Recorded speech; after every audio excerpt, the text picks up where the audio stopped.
Good morning, students. First of all, I would like to welcome you all in class 7. Students, KV Rihan Nagar is always concerned about your health and well being. In this challenging time during COVID 19 outbreak, take care of your health, stay safe, stay at your home, and always wash your hands. Close your mouth and nose with an appropriate mask and utilize your time and follow our online classes. So from today we will start our online classes for 7th science. So this is your book of class 7th science,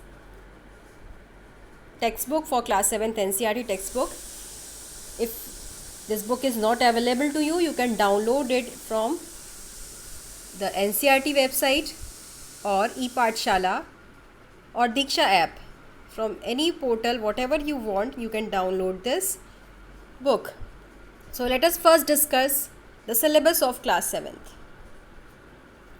In class 7th, there are 18 chapters, chapter 1 to chapter 18. The chapter 1 is nutrition in plant, chapter 2 nutrition in animals, third is fiber to fabric, fourth is heat, fifth acid base and salts, sixth physical and chemical changes, seventh weather, climate and adaptation of animals to climate, eighth wind, storm and cyclone, ninth soil, and 10th is respiration in organism. These 1 to 10 chapters are included in your syllabus of term 1. And in term 2, chapter 11 to chapter 18 is included. So in term 1, we will study from chapter 1 to chapter 10. Let us start with chapter 1. That is nutrition in plants.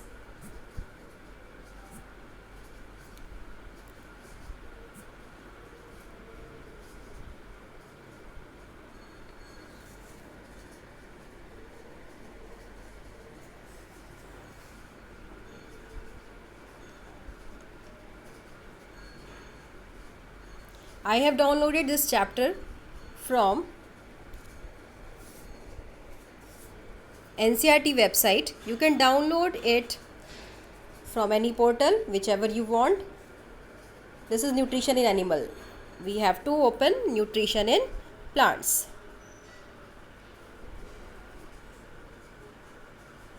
This is nutrition in plants. This is your very first chapter of class 7th. Okay, students, in class 6 we have studied a chapter components of food. You remember this? Components of food. There are how many components of food?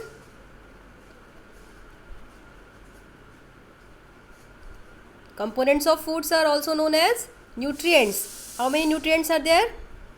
You have read about vitamin, fat, carbohydrate, minerals, water and protein. So these are all called nutrients.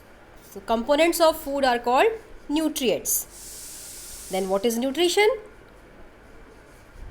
Students, nutrition is not a single step process. It includes 5 steps. That is ingestion, digestion, absorption, assimilation, and the last one is egestion, which we will study in second chapter. But here we will study the definition of nutrition. What is nutrition? Nutrition क्या है बच्चों? Nutrition मतलब आप किस mode से food को intake करते हैं, मतलब मुंह में फूड डालने से लेकर के उसके पचकर बॉडी में यूटिलाइज हो जाने तक का प्रोसेस और जो वेस्ट है उसको रिमूव कर देने तक का प्रोसेस क्या कहलाता है? न्यूट्रिशन. ये केवल एक स्टेप का प्रोसेस नहीं है, बल्कि इसमें 5 स्टेप इंक्लूडेड हैं. फर्स्ट स्टेप इंजेशन, मतलब मुंह में खाना डालना. देन डाइजेशन, डाइजेशन मतलब बड़े कंपोनेंट्स ऑफ फूड का छोटे कंपोनेंट्स में टूट जाना. Then absorption, absorption is occurring in small intestine, हमारे बॉडी के स्मॉल इंटेस्टाइन में एब्जॉर्प्शन होता है. उसके बाद हमारे फूड का ब्लड में मिक्स होना, that is assimilation. And the last process is the removal of waste, that is egestion. इन सब को मिला के हम लोग क्या बोलते हैं? न्यूट्रिशन. तो न्यूट्रिशन की डेफिनेशन क्या हो जाएगी बेटा? The nutrition is the mode of taking food by an organism and its nutrition. Nutrition is the mode of taking food by an organism and its utilization by the body. ठीक है.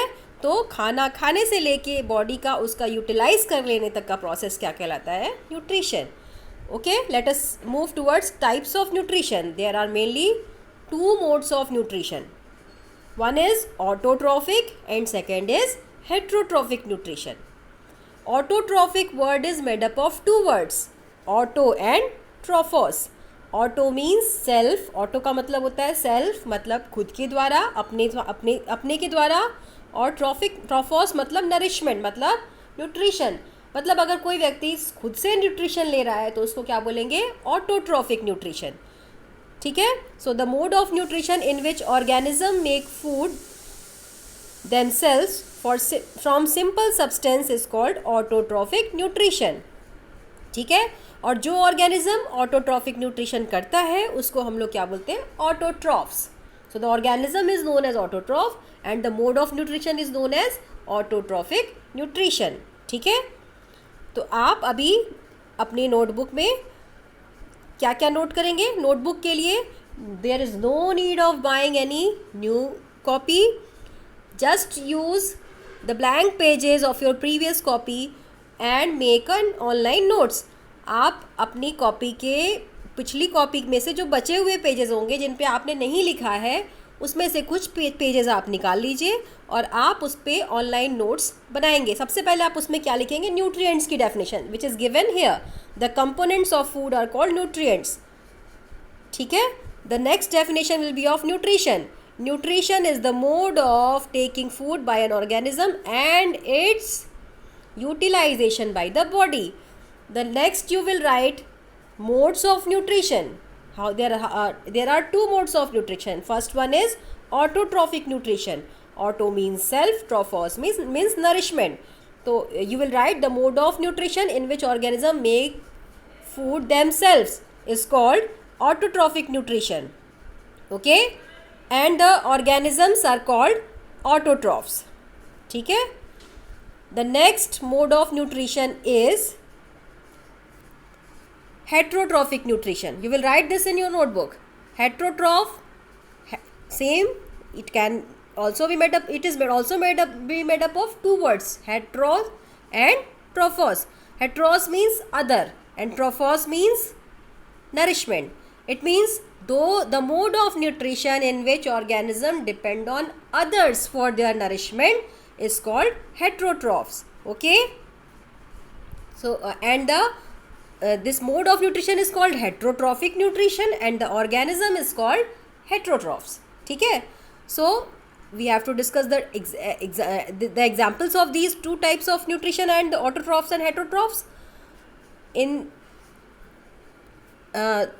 In this universe only the green plants or green algae which are green in color are autotrophs because they are able to make their own food. वो अपना खाना खुद बनाते हैं. आपकी mummy भी खाना बनाती हैं पर वो खाना बनाना नहीं है, वो खाना पकाना है. खाना केवल प्लांट्स ही बना सकते हैं. ठीक है. तो ग्रीन प्लांट्स या जो भी ग्रीन एल्गीज होती है they are autotrophs because they don't depend on others for their food. They can make their food by themselves. So that's why they are called autotrophs.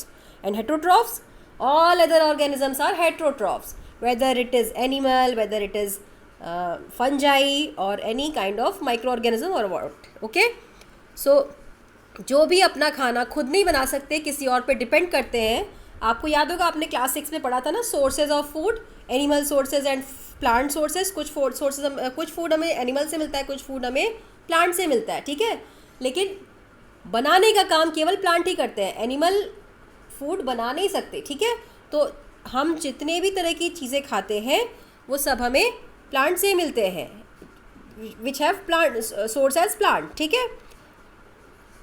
So I hope the modes of nutrition will be clear to you. Now we will study the food making process of plants, that is called photosynthesis. Again this is made up of two words, photo and synthesis. What does it mean? It means synthesis of food in the presence of light, because photo means light. अगर हम नहीं green पौधे ही कर सकते हैं, तो अगर हरे पौधे लाइट के प्रेजेंस में अपना खाना खुद बनाते हैं, then this process is called photosynthesis. तो क्या ऐसा है कि बस लाइट आई और प्लांट खाना बनाना शुरू कर देगा? नहीं, लाइट के अलावा बहुत चीज़ें नेसेसरी हैं इसके लिए। तो आइए देखते हैं क्या क्या नेसेसरी है। Before that there is one blue box in your book that is information about cell. ठीक है, so we have to discuss this blue boxes also, but I will discuss it after discussing photosynthesis. Okay, the plants perform photosynthesis. Photo means light and synthesis means to combine, means combining of carbon dioxide and water in the presence of light with the help of chlorophyll is known as photosynthesis. ये chlorophyll क्या है? Chlorophyll is green pigment. Because of this green pigment, the color of plants are green. Plants have green color due to the presence of this green pigment. Pigment मतलब colored compound, जो plant का colored compound है वो क्या है? green pigment है. उसी की वजह से प्लांट का कलर कैसा होता है? हरा, जिसको हम लोग बोलते हैं क्लोरोफिल. हमारे अंदर ये क्लोरोफिल नहीं है, इसीलिए हम हरे नहीं है और हम अपना भोजन भी खुद नहीं बना सकते. ठीक है, so chlorophyll has the property to absorb sunlight. Chlorophyll क्यों ज़रूरी है फोटोसिंथेसिस के लिए? क्योंकि क्लोरोफिल ही वो पिगमेंट है जो सनलाइट को एब्जॉर्ब कर सकता है और उसको केमिकल एनर्जी में कन्वर्ट कर सकता है. ठीक है, तो this sunlight is converted into chemical energy by the help of chlorophyll. तो फोटोसिंथेसिस के लिए सबसे ज़रूरी चीज़ तो लाइट है और लाइट के साथ साथ क्लोरोफिल की प्रेजेंस भी ज़रूरी है. उस क्लोरोफिल की प्रेजेंस में होगा क्या? Carbon dioxide and water will mix together and form glucose. Glucose is the food of plant. ठीक है, ये कार्बन डाइऑक्साइड कहाँ से आएगा प्लांट के पास, या वाटर कहाँ से लेगा? वो वाटर वो ले, आप पौधे को पानी देते हो तो कहाँ देते हो बेटा? आप पौधे को पानी जड़ में देते हो ना. इसका मतलब प्लांट जो है वो पानी कहाँ से एब्जॉर्ब करेगा? सॉइल से. So water will be gained from soil.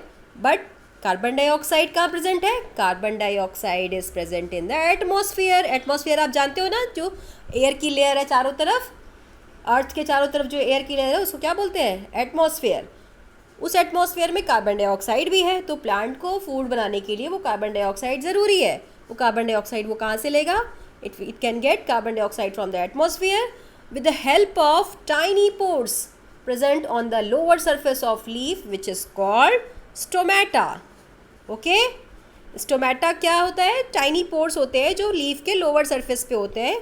ठीक है, इसमें दो गार्ड सेल्स होती हैं. दो, जैसे किसी भी ओपनिंग पे एक गार्ड खड़ा होता है ना, ताकि ओपनिंग के अंदर कौन जाएगा कौन नहीं जाएगा ये डिसाइड करने के लिए. जैसे आपके स्कूल के गेट पे भी एक वॉचमैन होता है ना, तो वैसे ही guard cells controls the opening of stomata. कब ये ओपन होगा, कब ये क्लोज होगा, that will be decided by these stomatas. ठीक है, अब ये stomata is plural but stoma is singular. ठीक है, तो कहीं कहीं आपको स्टोमा भी मिल सकता है. स्टोमा सिंगुलर है, स्टोमेटा प्लूरल है, क्योंकि टाइनी पोर्स एक नहीं होते हैं, बहुत सारे होते हैं. हमारे पास तो सांस लेने के लिए एक ही नाक होती है ना, but it has also 2 openings, है ना.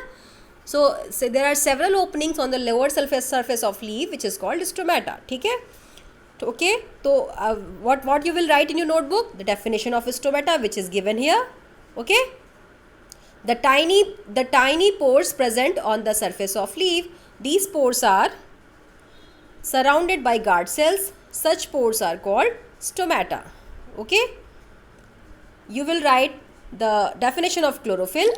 The leaves have a green pigment called chlorophyll. Okay, it helps leaf to capture the energy of the sunlight. After that you will write the definition of photosynthesis. Photo means light, synthesis means to combine. ठीक है,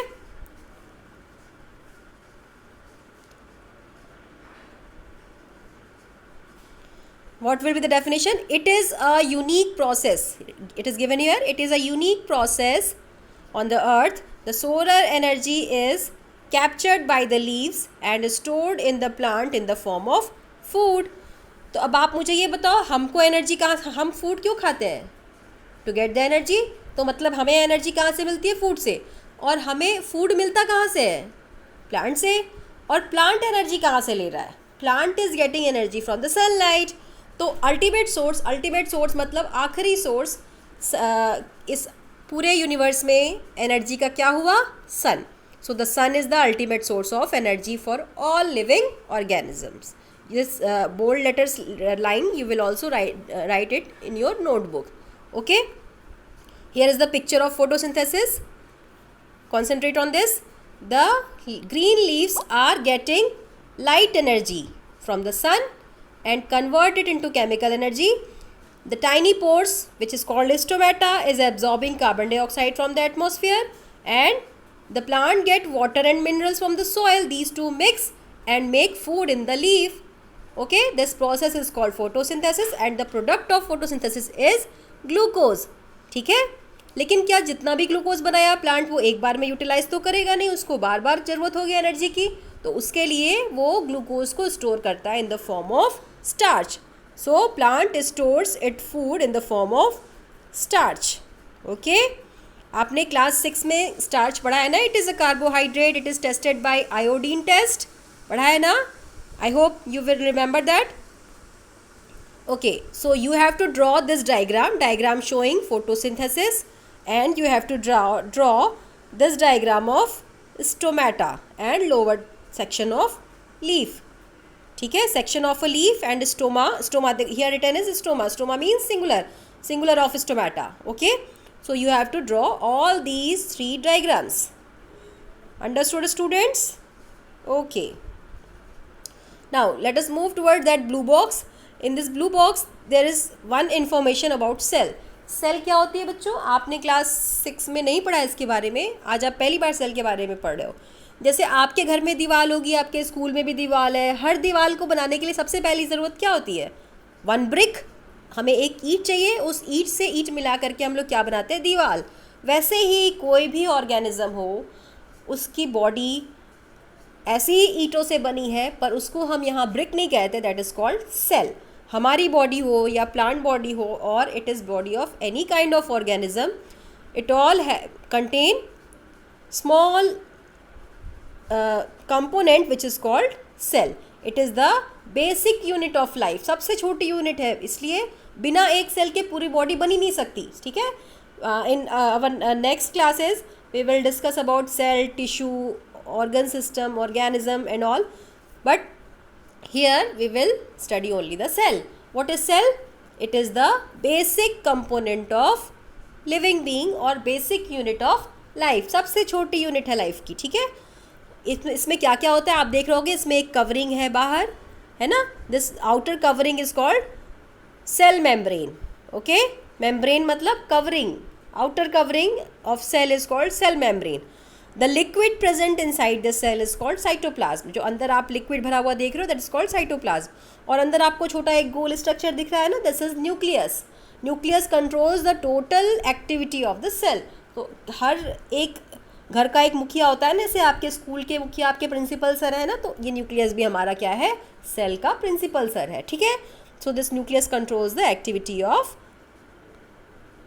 cell. Okay. So we have completed photosynthesis. After writing this cell, you will write also the